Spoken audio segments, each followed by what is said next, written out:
Bob, of course, has his special this coming Sunday night, which is at 8 o'clock. But following you We have Dean. is another special. Mac Davis after him. Mac Davis has one. That's going to be a great Sunday night lineup. So Dean's will be on at 9 o'clock. And Dean came out of retirement from wherever he hides out to be with us tonight. Would you welcome Dean Martin? How you been, Joey? Hello.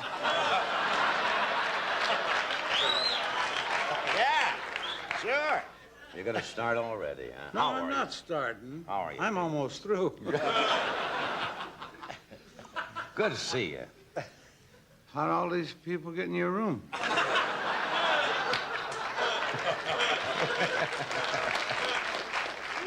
I'll let you know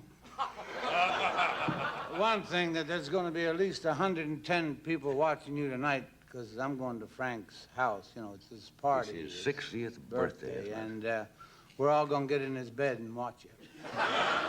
Well, that ought to be cozy little group. Yeah, if they aren't watching, I guess the Coats will be watching you. Yeah. Someone will be watching you. Did you get Frank something special? How did you do out here? Fair. I had a big opening, and that's it. Imagine him getting away with that. That was it. Yeah, I know. At least, you know, New York's got the finest, but we've got the sweetest out here. That's policemen. Forget it. Yeah. Did you get... Who's the next one to come out? Did you... Did you... I know you're going to ask me a question, I'm going to ask Bernie. you a question. Well, you go ahead, Bernie. Did you get Frank something special for his 60th birthday? You Yeah. gave him a nice gift? But how do you wrap up glands?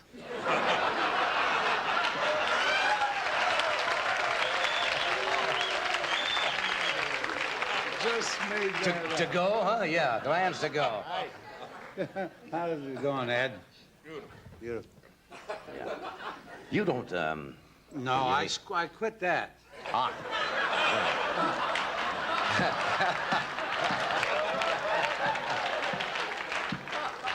Here, use my coffee. What can I have you? I remember that from 8 years ago or something. Remember that? Yeah. You know, at home, this desk looks bigger. It is bigger at home. Well, we'll ask Joanne if it is bigger at home. Joanna. Joanna. There's an A on the end of that. There was once just a Joanne. Yes, that's true. There was also a Joan once. Joan? Yes. I didn't know that. Oh, I had so many things I wanted to tell you. Yeah. These people look at you every night like this? What do you I mean, mean, the crew. Well, we have a bigger group coming tonight because you and Bob are here, you see. Normally, nobody stands over there at all. Oh, I thought they were here because Angie was here. Yeah. Angie who? Dickinson? No, she's not on tonight. Just saw her. No, that was on... That was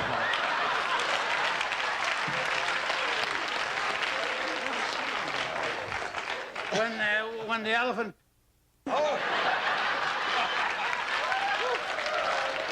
she's not... We are. I have a hangnail. I'm sterilizing it.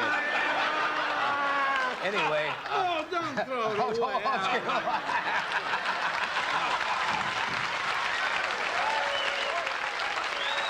Don't ever throw that away. That's finger licking good, isn't it? Yeah. Look. Hey, Doc, how's your Severson? You don't do many outside shows, do you? I never get that. What? You don't do many shows other than your own television show.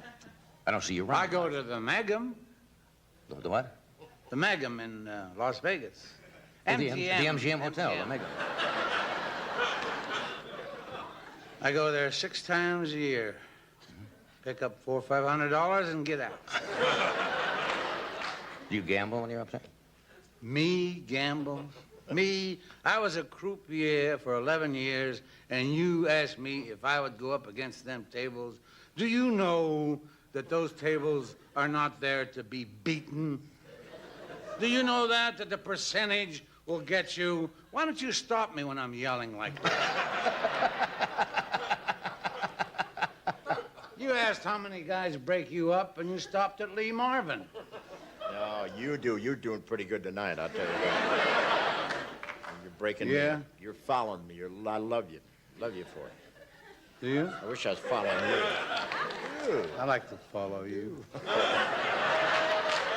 Oh, Well, we're gonna come back in a minute. I'd like to talk about your special.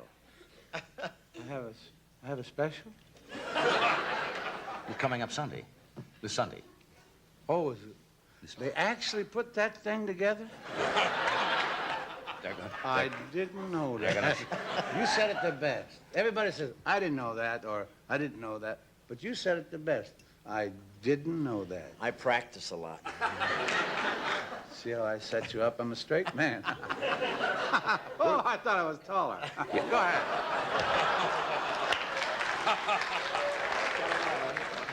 We're gonna take a short break, but we're coming right back. Why am I talking like him?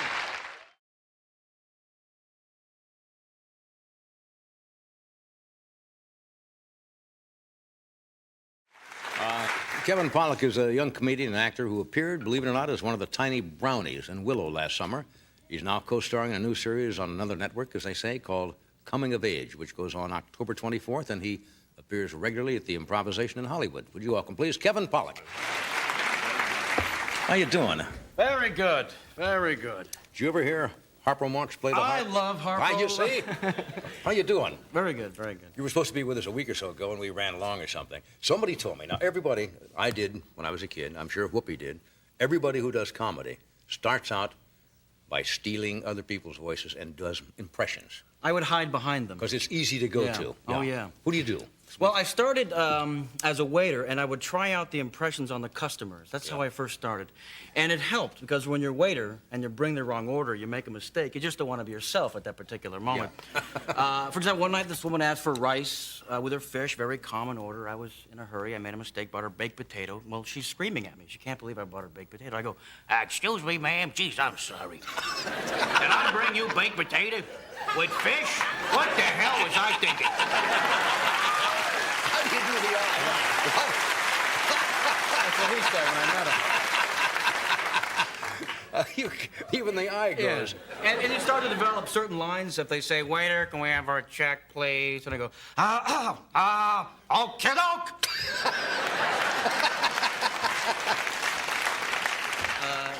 Then they made me assistant manager, which is fun, you know. It was just my job to go to tables if there was a problem.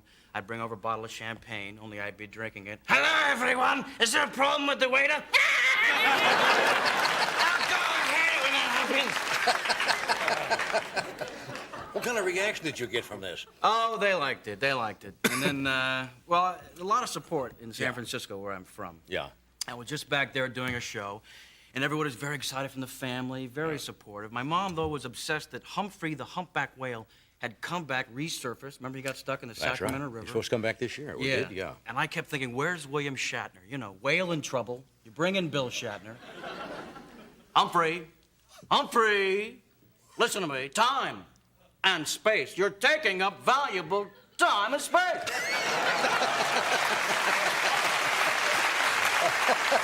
Lady, look, I hate to go back and do the Falk again. Well, let me just ask you something, John, if I can. I'm very sorry. I don't mean to bother you, gee, I'm sorry. So just a minute, yeah. That's marvelous.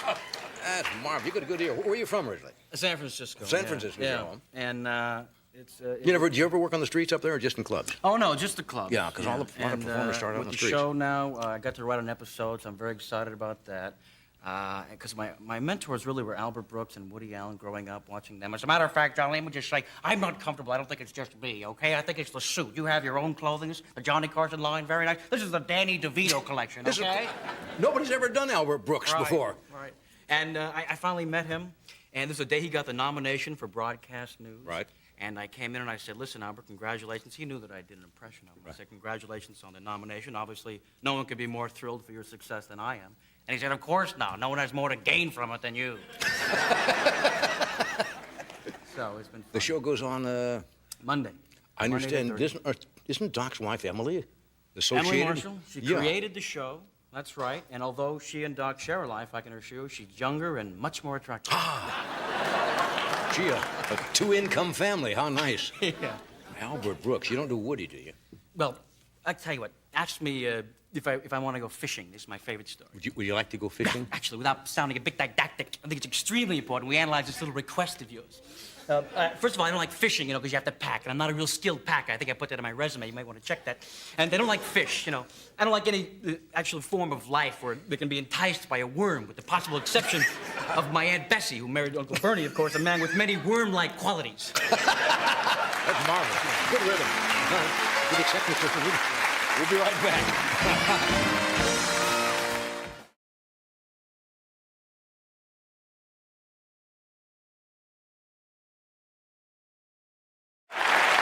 Now,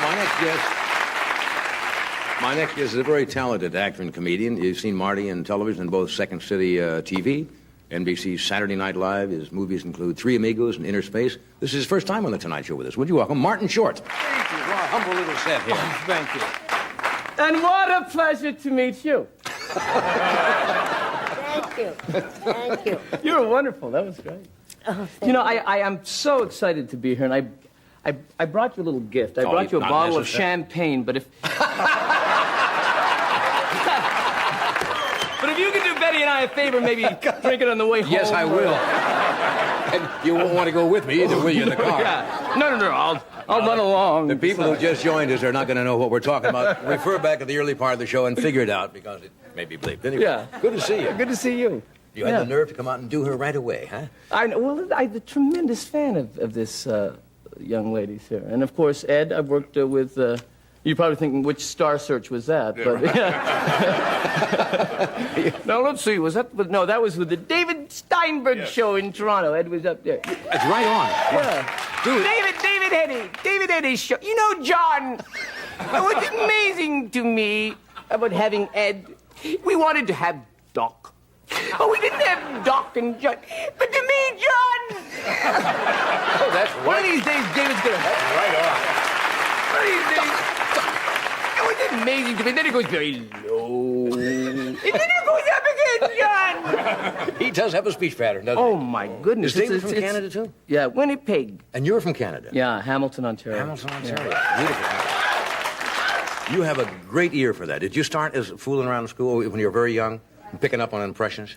I guess it is true that you really do impersonate the people that you admire. Yeah. Because you just watch them. It's the only possible way that you would. When I used to do Jerry Lewis as a kid, and I used to do a very high, kind of high. Well, I don't know. But then I noticed that as Jerry got older, there was a kind of an attitude. And I found that it was easier if you did him, if you imagined that you were sucking on a lozenge.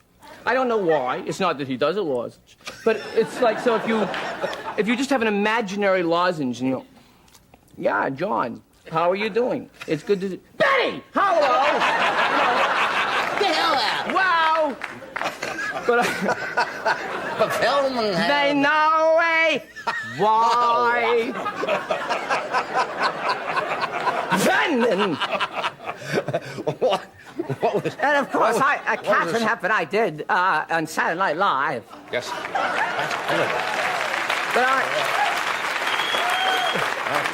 But I did it as Nelson happened. Nelson. We did a piece called Lifestyles of the Relatives of the Rich and Famous. And They'll get to that soon. Yeah. And I played Catherine's third maternal cousin. Right. Nelson happened worked as a hot dog vendor in Central Park. And I would work there every day except Sundays. He'd say, Sundays are mine. They always were.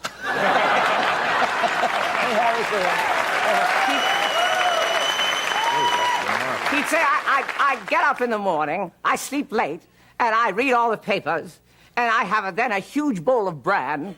The next few hours I'm indisposed, and I phone friends. Did you ever... It is flattering generally Yeah. to be mimicked, or impersonated. Yeah. Did you ever hear from anybody that you do who maybe...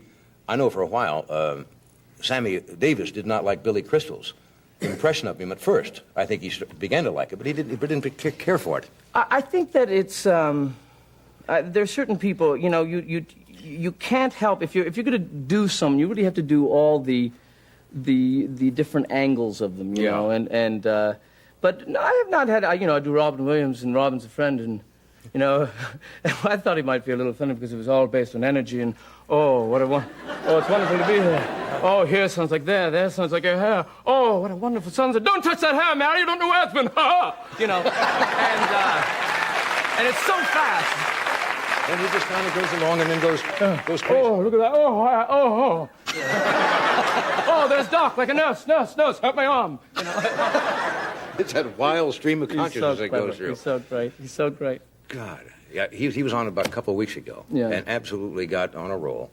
And it was just like the things were clicking on and off.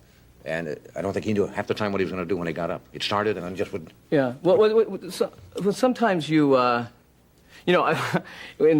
I once met Richard Burton, and Burton was a huge idol to me, and I was very nervous. He was doing Camelot, and I had a tendency to always be tongue-tied, a goofball, basically, when I would meet celebrities that I admired, and so I decided that I was really going to, be intelligent and plan what I was going to say, and I went backstage after Camelot, and I said, Mr. Burton, I just want to say to you that you are an enormous presence on the stage, and not for 1 second did I feel that I was watching a movie star. I felt I was watching King Arthur. And I thought he would then say, thank you, and move on to the next person. But he didn't. He talked to me like a real person. He said, but did you not find the reverb was somewhat distracting? Did it not bother you? Was booming off the back speaker? Did it not bother you at all? And I said to him, thank you. Yeah, that was it. That's all you'd planned, right? And then he looked at me and said, and who are you? Been quite, yes. Never look back. That's funny. It's difficult. Have you ever tried to get somebody you can't quite nail? There are elusive people. Robin is not easy. I mean, because his voice is not easy. It's an attitude more than it is the voice. Some people, you would be impossible to me. Rich Little does you, and it's amazing. Yeah, I don't know whether it's particularly good or not. I tried to do Paul Simon once, and it was just, he was like, I sure like playing in Africa. It sounded like Doug Henning. Oh, the power of illusion. And then I do... Doug Henning? Yeah. Is there a big call for that? What? Magic is illusion. And an illusion, it can be magical.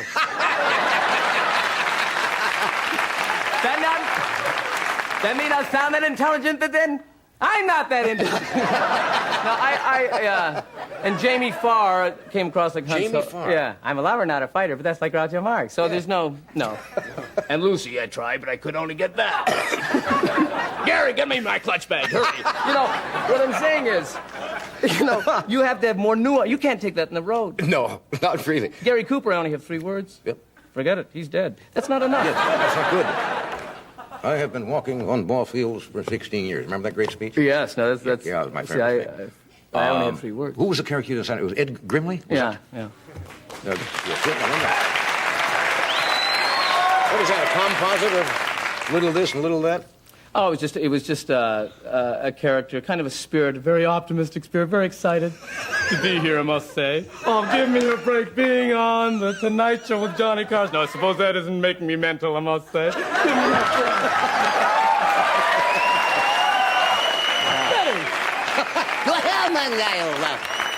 If I had known you were here, you're so decent. I suppose your movies aren't the best in the world. Give me a break. Pleasure to meet you. Hi, Ed. Talk to Victoria. She's living with me now. Oh, you're doing ripples now. Yeah. Slide right in. I have no real... Oh, no. I'll just do anybody. Who haven't we covered? You're working on anything? Anybody? Let's see. Did you do me? Do I do you? Yes. Well, you aren't that easy to do. Then we'll skip it. I just wanted to know. Yeah, okay.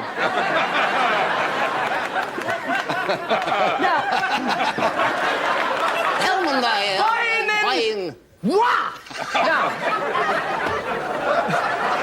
What's the total on the board, Ed? then there's Jerry's laugh, of course, which I love. Oh, Which yeah. is like a plum pudding bubbling. It's just...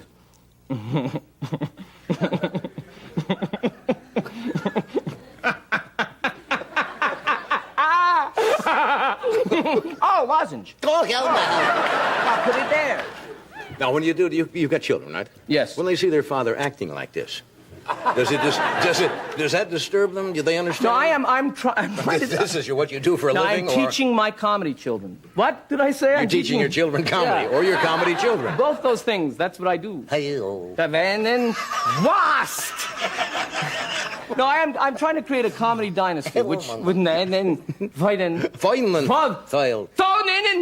No, I'm teaching a comedy dynasty. Not since the Winds have we had, and barely there. But I'm teaching my daughter. I've taught her that for example, when she falls down, she must wait for her laughs. She can't just get up, Of course. And I've taught her how to do win an Oscar. I've taught her with a Barbie doll. Truthfully, she just holds the Barbie doll, and I've taught her to go, "Oh, baby." Now, I don't know if that's... I don't know. It might play, who knows? It won't. We'll be back in Bye. just a moment, Harold, and... After this, Talman thing.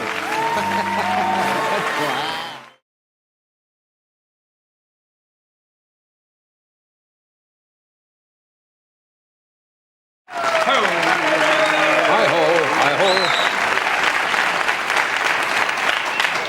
You probably haven't, we've talked about this every year we've done the show. You probably have not even decided to buy Christmas gifts yet. You wait till the last minute, I like don't to you? wait till the last minute. Why is that? And I never understood There's just that. a feeling about it. It's wonderful. The last couple of days you get out, you know. And things are marked down then, I suppose, too. No, they're already marked down already. Listen, people are having sales that never had sales before in their life. That is true because of the economy.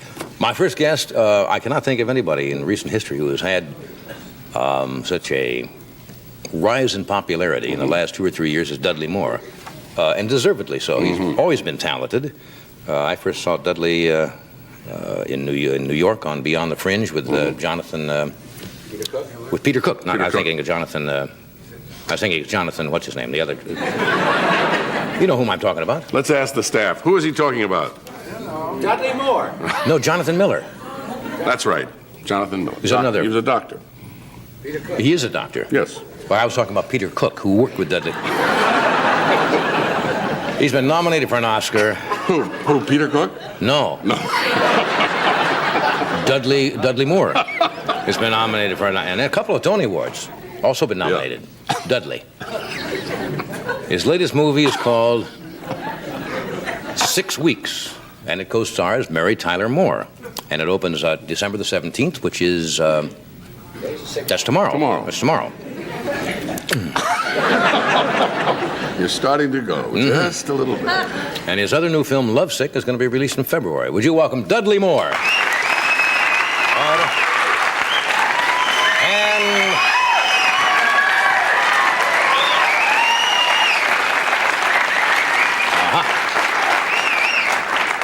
Not bad, huh? Oh, I love it.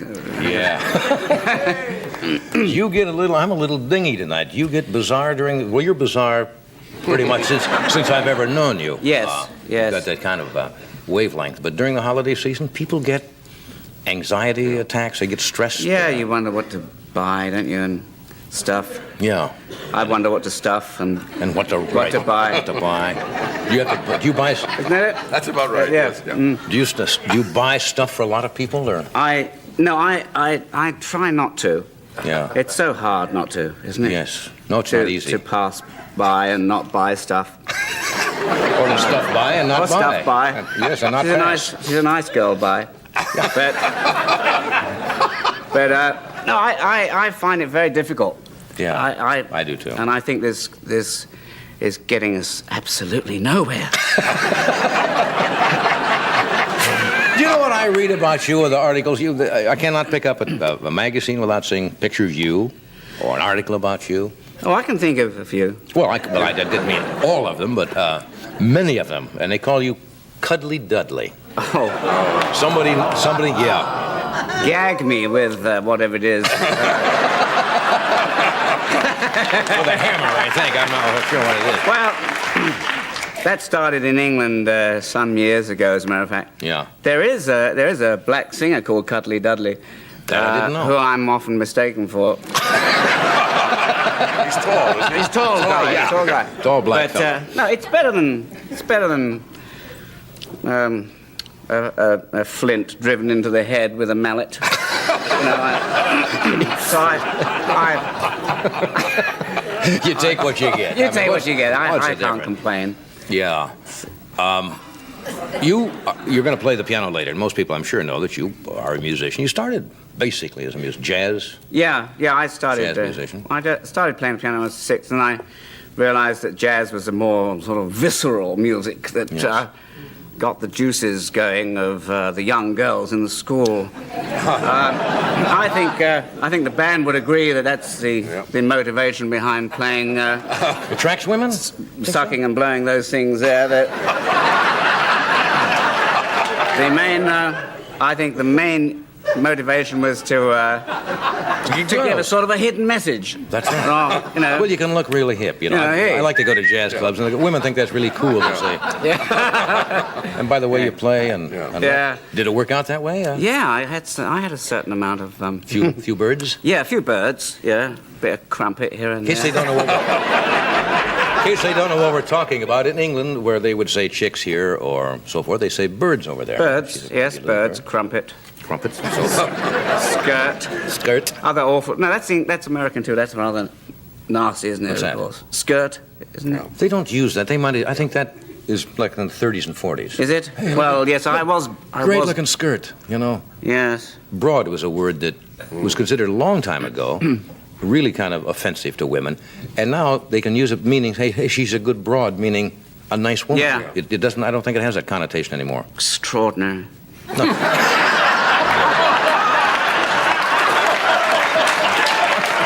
Not really, but I'm paid to do this kind of stuff. And that's really all I could come up with. When you say in England something is bloody awful, that is really.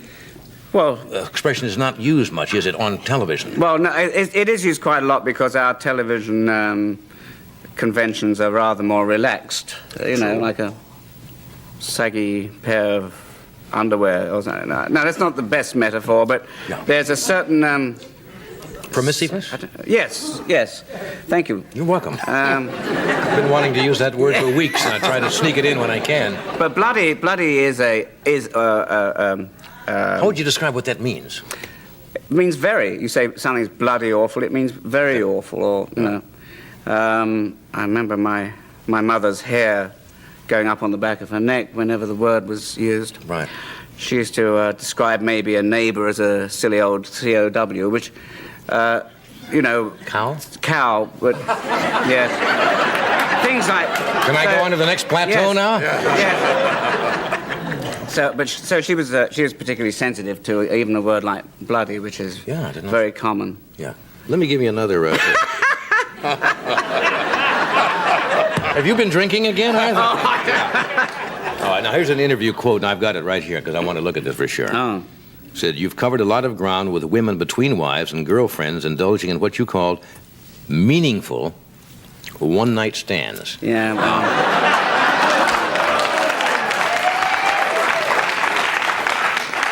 I knew that phrase would come back to haunt me. Yes, well, was that a fairly accurate... Well, I was making the point. I felt nicely put that one can have a nice relationship with a woman, you know, that can be counted in minutes and seconds rather than years. It's just a. I think you're right. Yeah, I think it is true. You can be with somebody for 10 years and really not know them. Yeah. And be with somebody for half an hour. And really know them. We're talking knowing. We're talking knowing. Oh, no.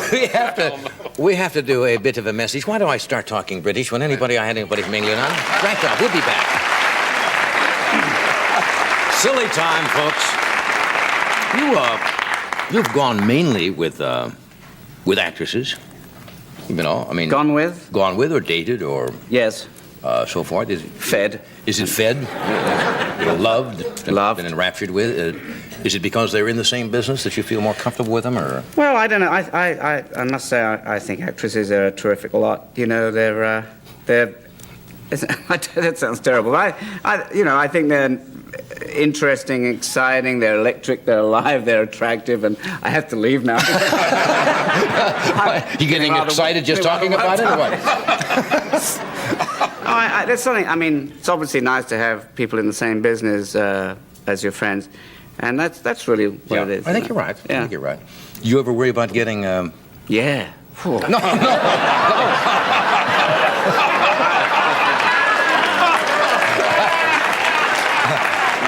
I wasn't going to say any. I had the other. You ever worried about? See, the way this works, I will complete the sentence. And I'm sorry. it's all right. I thought you had already. You ever? You ever worry about getting older and losing your attractiveness? Oh, it's very nice of you. Well, women do. A lot of actresses do. Well, I think actresses. I was discussing this on the plane coming here today. It's very. It's terrible. I think being an actress really in this business. As an actor, you don't really have the same preoccupations. I mean, I'll probably scream with panic at some point. Yes, I'll. Yeah. Yes, You haven't had the midlife crisis yet. Well, I had a midwife crisis. Did you? Yes. That's probably a brutal affair, I suppose. Brutal, and she pulled me out. I said, "Let me stay here. It's awfully nice and warm." Yeah. And when you were a little boy, and I don't mean that as a put down. Or as a pun. Yes. But I mean you were a boy and little then. boy. Yes, a younger when I was a little boy. You were probably smaller than boys of your average size. Of your average, not. Of course you would. I'm with you. I'm with you. That was not a complete question. You were probably smaller than boys your same age. Yes, yes. Did that create any kind of a problems outside of being smaller? It did preoccupy me for a long time. Yes. I'm glad you asked me that. And I did wait till you completed. Yes, I was finished. Yeah. Was it good for you? I'll say stop when I get to the end of it. I'll say stop. Your turn. Good. Your turn. I was very embarrassed at gradually I saw these kids getting bigger and so forth. It was a preoccupation for a time, but now it doesn't bother me at all. Yeah. It's in fact, you get a lot of mileage out of the fact that you are a squirt. No. He wasn't going to say I that. wasn't going to say that. No. I thought I'd just complete it for you. Diminutive in stature compared. Diminutive, yes. Compared to the guy Clint Eastwood. Clint Eastwood. Well, Clint's not all that. He's not all that? No, I wasn't finished yet. I'm sorry. Not all that big. This is one of Merv's theme shows. Yes. Yes, unfinished sentences. Look, anyway, the movie opens all over the. Well, I know it's all over the country. Yes, all over. All over the country. Tomorrow, which is Friday, December 17.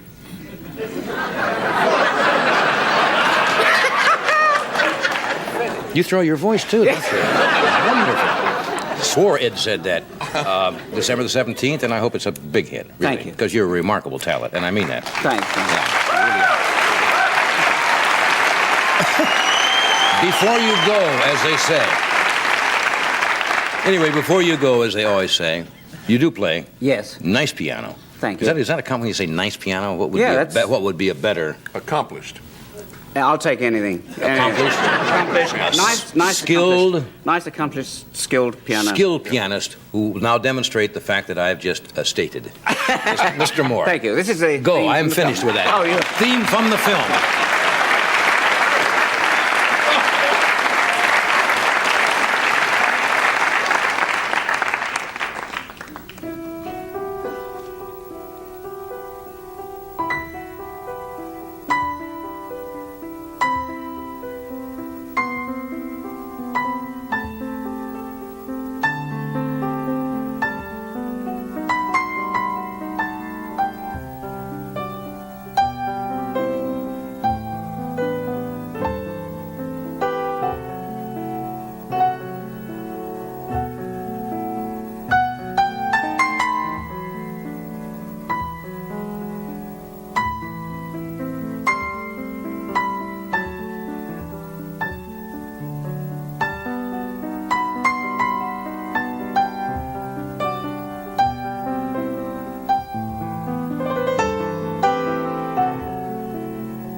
We're talking with former Governor Reagan, and during the break we were discussing, when I mentioned that I thought most people were not apathetic, I think they're confused, basically, because you hear intelligent people from both political parties or in the middle, conservatives and liberals, and they all seem to have different answers as to what is going wrong in the country. Some people say, well, let's let the government spend billions of dollars, and then some other people say, no more federal spending. Let's give the tax rebates. And the other intelligent people say, no tax rebates. We've got to do this and do that. So everybody is confused. How do you see the thing? How are we going to get out of this? Well, Johnny, I think that one of the things is that people keep looking to government for the answer, and government's the problem.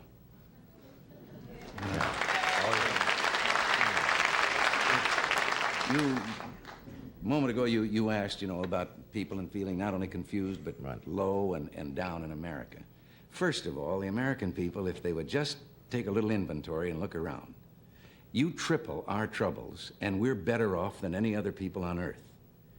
And we've asked so much of government, and we've gotten in the habit over the last 40 years of thinking that government has the answers. There's very little that government can do as efficiently and as economically as the people can do themselves. And if government would shut the doors and sneak away for about 3 weeks, we'd never miss them. Now, if the people want to Anybody be you had in mind particularly? No, I said this while I was in government. Okay. Our biggest problem is that we have built a permanent structure of government, federal, state, and local.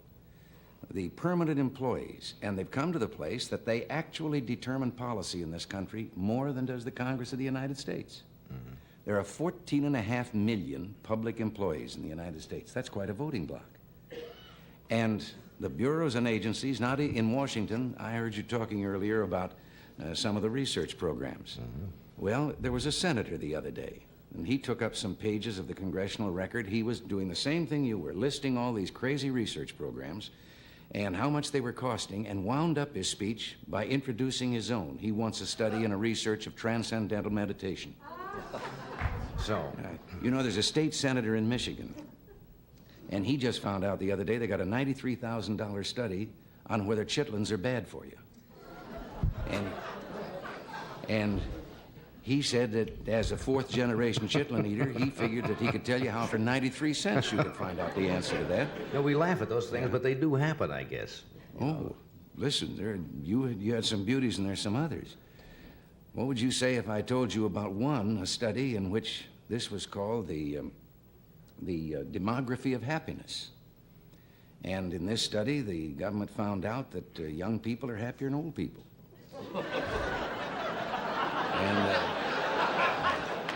they found out that people that earn more are happier than people that earn less. And they found out that well people are happier than sick people. That's good.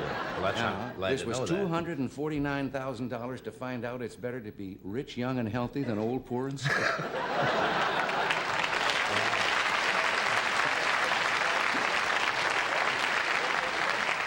So when you say now that it's that the government may be the problem, so what do people do? They have to look to somebody, and you say if they look for themselves, that's it may be good advice. But how about somebody who's on a Social Security pension or a pension they're trying to live on $150 a month? They have to look to somebody, I guess. Yeah. They're saying, hey, we can't make it. We can't afford to go to a doctor. Well, 62% of the people can't stay home in an election and cure things, as we did in the last election. I just read this week on the radio. They dropped 300,000 voters from the Los Angeles roll because they didn't take the time to go to the polls in the last election. 300,000 people. It was the lowest percentage in history. Only 38% of the people voted in the national election. And this means that people aren't paying any attention to what... Well, here, a poll was taken recently that found out that only 46% of the people in the poll could name their United States congressman. But what was worse, 86% of those who could name him couldn't tell you a single thing that he represented or stood for.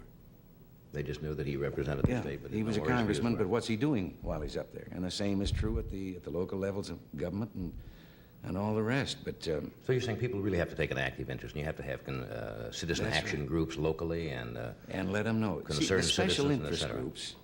Now, the special interest groups aren't, as everyone thought, big, powerful business interests or something that are going to persuade government to do things. As a matter of fact, I don't know anyone with less influence today in government than business. They're just a convenient whipping boy. But it's the groups that have got a particular axe to grind. You can't have a power plant because it might interfere with the seagulls. Now, I think I'm an environmentalist. And I do not agree with those people way over on the edge who pave the whole country over in the name of progress. But also, I don't like those on the other extreme that won't let you build a house unless it looks like a bird's nest. Someplace in the middle, we got to allow people our ecology, too. Right. Well, this kind of group, and they want their particular program. Hundreds of dollars have been added to the cost of an automobile, putting gadgets on it to clear up the air. We're the only country in the world that's set out to do it that way. The automobile industry, over and over again, told government if they give them more time, the answer lay in making the motor more efficient and making it burn the fuel better. And when they were given the limited time, there was only one thing they could turn to. That was the add-ons that you had to go. And the verdict is really kind of still out on those, whether they're going to add more sulfuric acid to the air or not. Yeah. What do you think's going to happen? Now, you've been asked this question. I'm sure you knew that I might possibly bring it up tonight. There's an election coming up. You're out of politics now, but you're speaking, and as I say, you're going around the country. Do you envision a possibility, say in '76, if the convention, say, was deadlocked? I'm giving you all the theories and so forth, and the conservatives took over possibly and got control of the electoral process, and they couldn't quite make a decision, and they came to you and said, Governor Reagan, we can't decide between Mr. Ford, Mr. Rockefeller. We're divided. Would you like to go to the White House? You remember that answer I gave you about the CIA? Yeah. Oh, come on. No, I won't buy it. I'm not going to buy it. No, I can understand the CIA now, but No, I thought that was delicately phrased. Yes. Verbose but delicate. Yeah, verbose but delicate.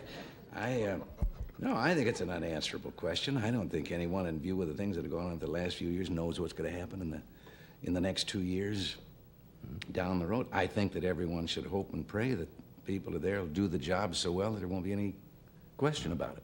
Because if they do, then everything's all right with the rest of us. You think they're doing their job well? Well, I agree with some things and disagree with others.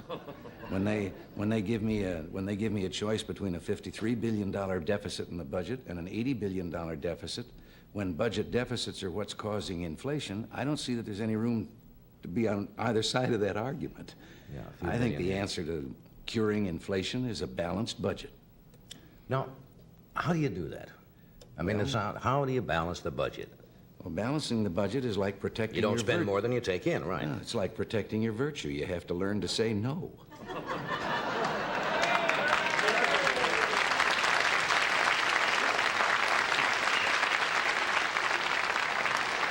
There's got to be another way. What's the second option? Well, no, there's some ways that this could be brought about. First of all, that limitation. Here's another one.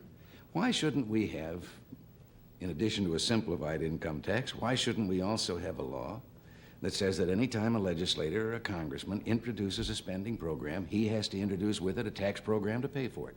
Then let the people find out.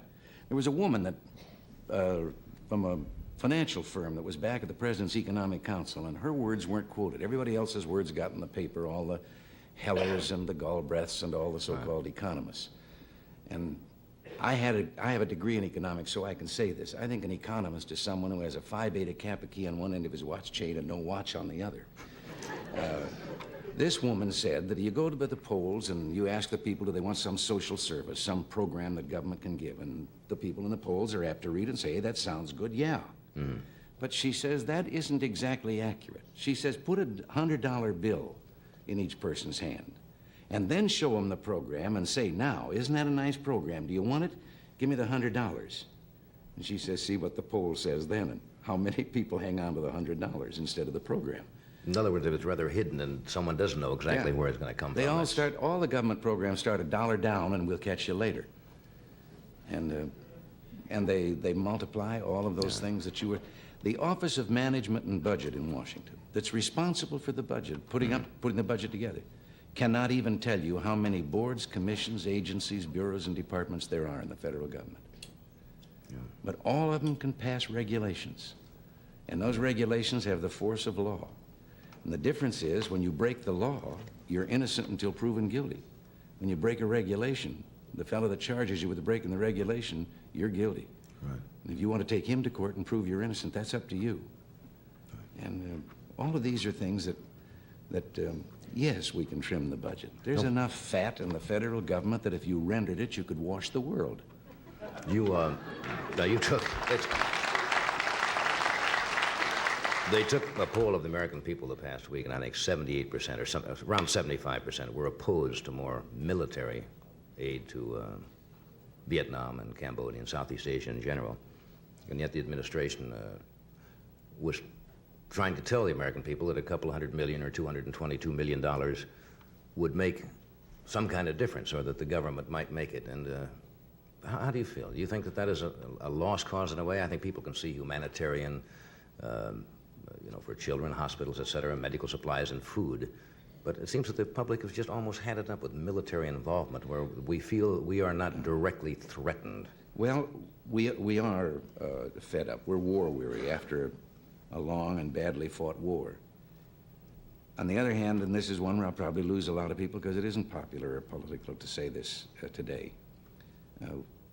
When we withdrew our troops, we made a ceasefire, a peace agreement. And it was based on supporting the non-communist forces in Indochina on a basis of one-for-one replacement. Every bullet they expended a bullet to replace it if the communists violated the ceasefire. Mm-hmm. The communists have violated the ceasefire 72,000 times since it was instituted and we brought our men home. And I think for the United States to break its word, we're in that agreement. We pledged something, and the Congress is now saying that the United States reserves the right to just break its word and not, what are their allies ever going to trust us? And there's no question that backed by Red China and the Soviet Union, the communist forces in Vietnam and Cambodia are on their way to take those over. They do, of course. Laos just automatically falls. Mm-hmm. Then they're on the edge of Indonesia, 140 million people, which comes within 14 miles at its nearest point of the Philippines.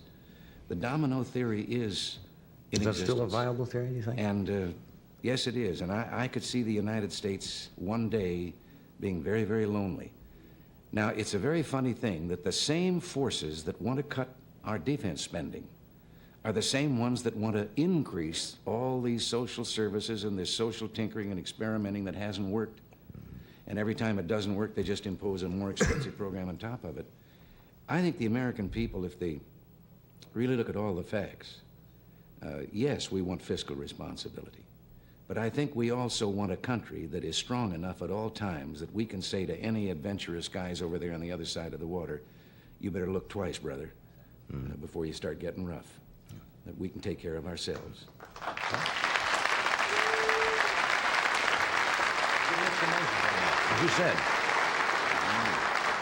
As you said, even before you made the statement, that would probably get mixed reaction from an And audience. I can understand that. People are, and it's hard to understand how maybe your interest is involved 10,000 miles away. But Russia seems concerned that their interests extend all the way to Cuba and to South America, to Chile and to other countries of that kind. And they're the ones that have said they're going to impose their way of life on the rest of the world. We haven't said we want to do it to the rest of the world, our way. Let me ask you one more question before you go.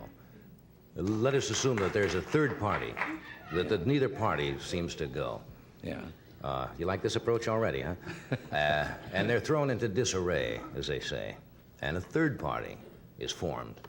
Would you think that'll ever happen in this country, where a third party will be a major type of alternate to what we have? Well, I'd still prefer to see a revitalization of the two major parties we have, because the two-party system has served us very well.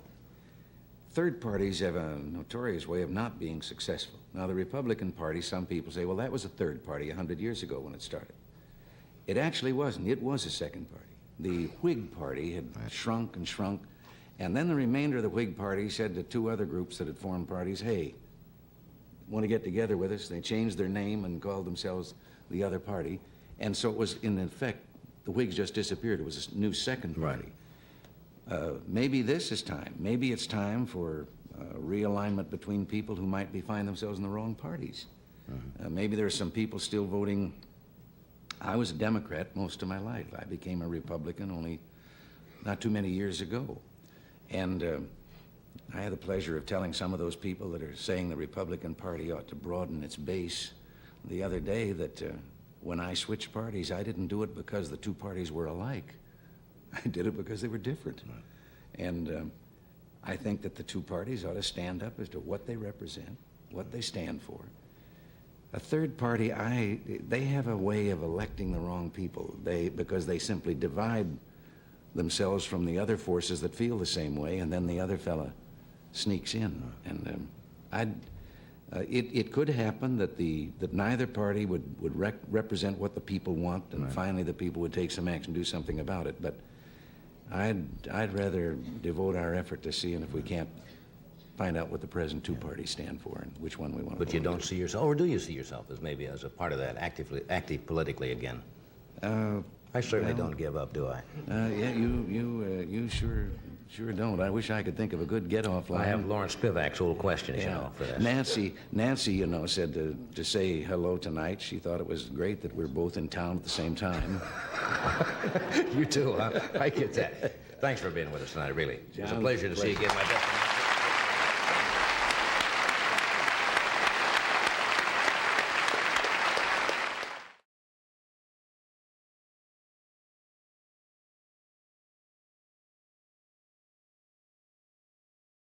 And this is the first time we've had him on the show, or at least we've had a chance to meet. Would you welcome, please, Oliver Reed? It's nice to have you with us. Thank you for having me. How are you? Quite extraordinary. Yes, that's what... That's what I hear. You and Miss Winters have never worked together. No, we haven't. Didn't you used to be under contract at RKO? Now you say she... I'm sorry. I'm intimidated by the British. Why is that? You know, most Americans, and I've said that on the show before, seem to be intimidated by English people in general. They feel a little, I guess, insecure. I don't know. Most of them, you see, we made love to. Most of them. I would have remembered. You've forgotten. No, I don't know why. I think it's a myth. I think it's very polite. I think America is an amazing country simply because it's comprised of a mosaic of European culture, do you understand? Yeah. And people that came to America, it seems to me, because they thought that they were either economically or socially or religiously persecuted. And they came and they made a happy place of it. Right. Some of them behaved themselves and some of them are quite loud. We have a great mixture here. But, I would have remembered. But you forgot, sweetheart. Give me your hand. We do know each other. One written Sour Misfortune's book. This can't be happening on television. I'm sorry. I'm sorry. I thought it was my turn. It is. Anyway. Yes, anyway, what brings you here? I'm here making, I have just finished a film called Burnt Offerings with Betty Davis, who you remember. Yes, I remember. And Karen Black, who maybe is a little younger than you. Yeah, but she's not as... Never mind. But Betty Davis is probably older. Yes, and it's called Burnt Offerings. Mm-hmm. And we made it in San Francisco, in Oakland, just outside. Yeah. Betty Davis is quite a lady. She has been with us several times on this show. And is one of the great actresses, I guess. You've never worked with her? Never worked with her before at all, no. I rode her food trolley up and down the corridor outside her room at nights, and she got a bit cross about that. Being the room service table outside? That's right.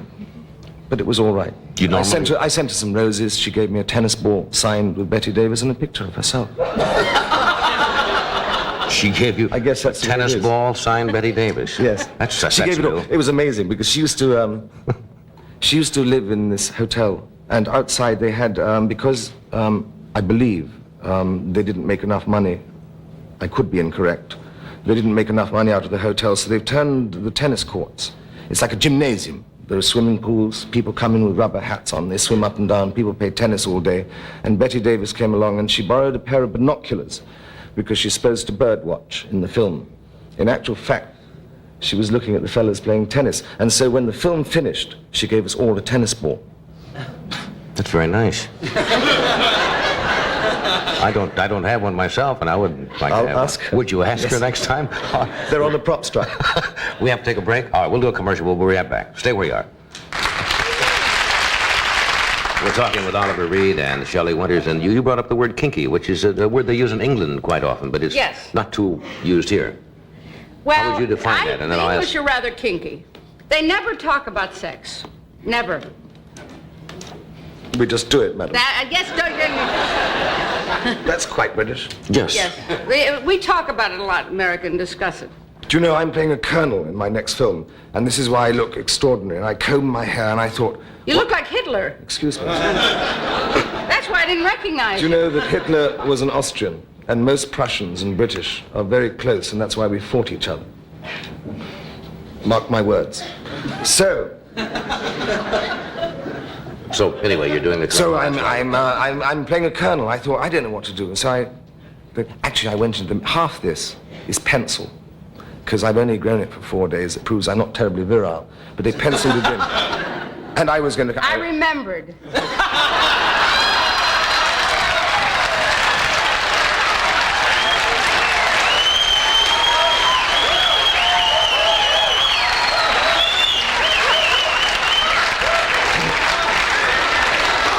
That is why, ladies and gentlemen, you woke up the next morning with my moustache. Yes. Sometimes a mustache and a mask will hide the identity. How come you get a moustache?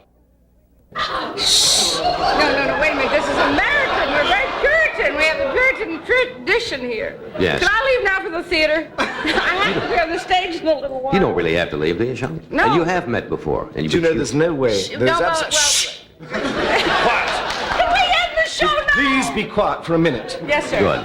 I am not really used to this. Will you please be quiet for a minute while I talk to this gentleman? I'm on the show Yes, to sir. talk, Okay. not just to hear you, madam. Yes, sir. Right. Right, Oliver. This is like it'll be. Right? And she was saying it was a bad audience? Women's liberation, madam, will never survive. Not while I'm in the kitchen. This could turn out to be a hell of a fight tonight. Da-da-da-da-da-dum. Oh, you won't slip down because, madam, I noticed while you were on the show, you're actually far more controlled than you make out. Would you take off your shoe? One. Because on the bottom of your shoe, you have some... I bought them in England. Do you know why that's on there? Do you know why? So she won't fall over.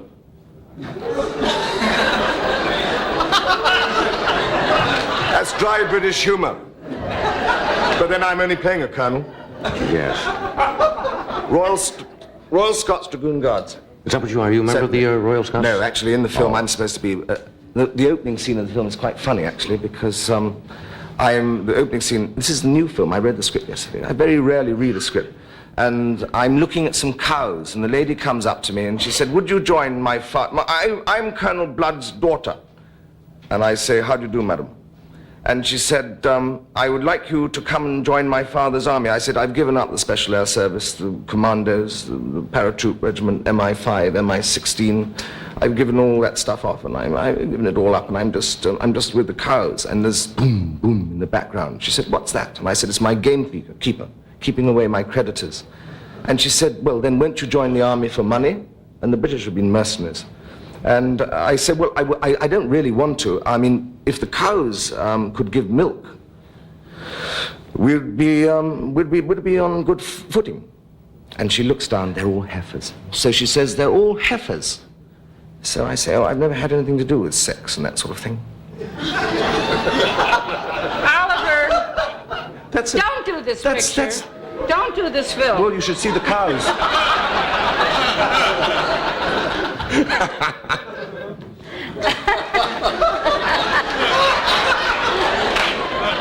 I'll give up smoking now. It's Friday, all right.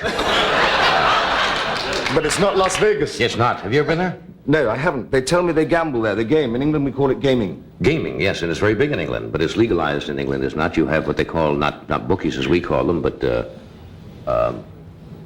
Well, what is the Turf accountants. Turf consultants. Accountants. Accountants. Turf which is a accountants. very high-class name for a... Well, it's for a bookie. For a bookie, right. Up until a few years ago, we used to have bookies runners. You could never, up until about 12 years ago in England, you weren't allowed to have a turf accountant's shop. And people used to stand on the side of the road with a piece of paper in their top pocket. And they used to flag you down. And you would go, you'd stop the car, and you would say, I want it on the nose, the 2:30 at Ascot. And drive away, that was it? And drive away. And the next day you would drive back to exactly the same place, and he wouldn't pay you. It takes the fun out of it now when you have turf accountants. That Well, I sounds like- like more fun stopping on the side of the road. I like to win sometimes. Yeah. No. Let me leave for a second here, but we shall return. Right here. You're one of the few English entertainers, I understand, that still... A lot of them have changed residence, have they not, out of England? Because of the heavy taxation. Yes. They seem to move, somebody said they had a group on one night that moved to the Isle of Man because of the high taxes and so Yes, forth. they've made it now very expensive. In the Isle of Man, apparently somebody's got to give to the government of the Isle of Man a great deal of money in order that they live there to prove that they're not using it as a tax shelter. Mm-hmm. Yes, a lot of people have left. It becomes at times prohibitive to live there. I still stay there. That's the next question. I still stay there because I've fallen in love with my horses and my old house, which is falling down. And What happened to the cows? I'm sorry. That was in the picture. Oh, that was in wasn't the it? picture. Yes. I'll be quiet.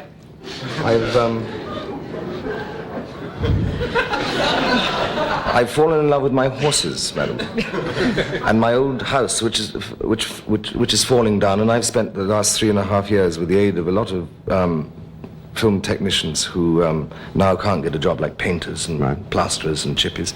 We're trying to get it back together again. When you say old house, an old house in this country would be 100 years, but in England, an old house, 100 years means nothing. There's the rub, because I can't get any help because Victoriana is being pulled down. I've made a movie in San Francisco recently, and some of the great Victorian architecture in San Francisco is being pulled down. And they're building huge, great cement high-rises, yeah. Certainly. They're very good at that, though. You know. No, but in their place. plumbing is- But it is a shame, you know, because nobody's into Victorian architecture. In England, you know, if it's Georgian or it's Tudor, then everybody keeps it alive and they say it's a pity because the trucks come through. I believe that Victorian architecture should be kept alive. And I asked Why? because I believe that, madam, in another 100 years' time, people are going to say, did you just leave me the ashes of the earth? Or did you leave me a house? And I believe that at the end of the last century and the beginning of this, some people made, in opinions of most, ugly buildings. But I believe that Victoriana, come another 100 years' time, is going to be of sufficient importance that maybe our great-grandchildren will Should applaud. have something to look at. Yes, and that seems to strike a heavy note, but I do. And so I have... Oliver, could I take a second of your time? Just a second. Quick. madam. Just You've a taken second. most of the show. I know you... I know you've got to go to the theater. I know when my little girl, who's gorgeous now, 22, was little, about 15 months old, I did a picture in London, and I came there with my mother and the nurse, and, and anyway, and they rented a house for us on Curzon Street or something, and we walked in, and it was really, outside it looked beautiful, but inside, the temperature was about 10 degrees below zero, and it was very gloomy, and Gregory Peck had slept there. That was the famous thing about it, and before that it had been And he's not 23? No, and before that it had been a brothel. You know, those girls who used to come there. And this man extolled this house and said to my mother, this house is 300 years old. And my mother said, but do you expect me to live in it with a baby? No, but... Okay, I got it so long. Next time. You gotta go to the theater. Thank you,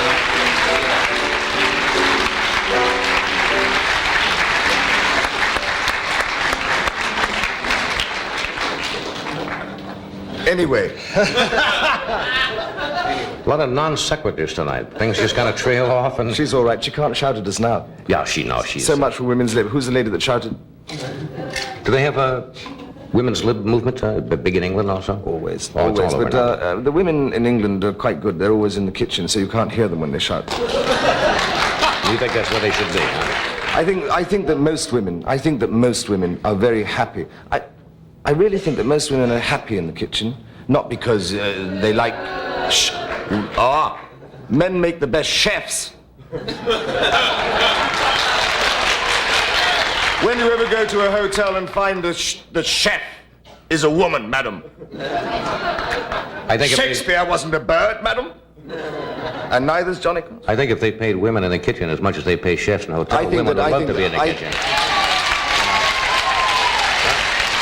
I think that basically women are very happy in the kitchen simply because it means that they're feeding their children and looking after their man. I think that the time arises when a woman is put out to work.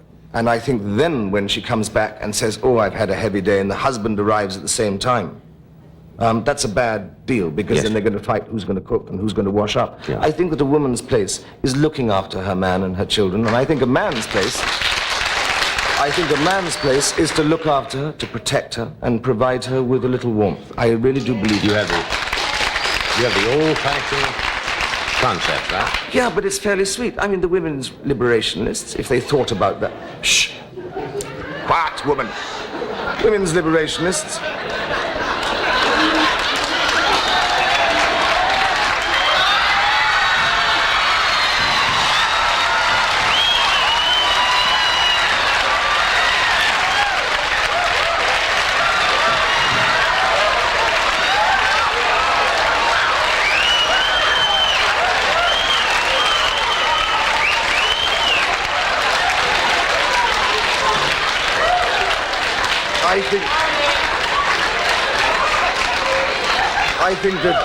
I think that women's liberationists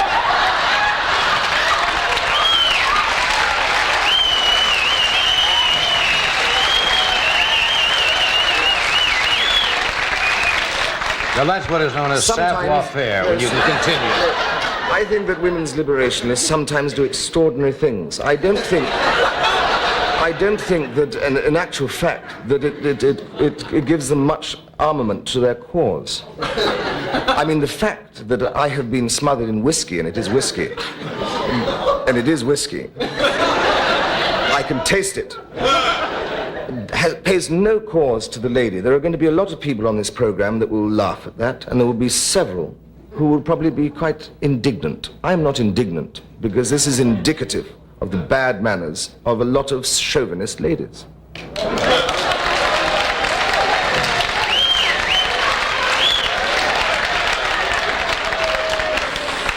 I like this show myself. But And I shall stay here until it dries. I hope you still just lick it off. If Ed was here, he'd help you clean up. We'll take